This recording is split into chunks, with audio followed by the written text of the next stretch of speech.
పాడగలరు.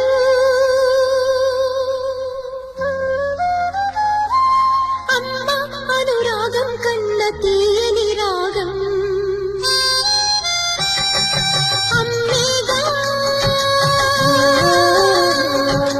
అమ్మేగా తొలి పలుకు నేర్చుకున్న భాషకి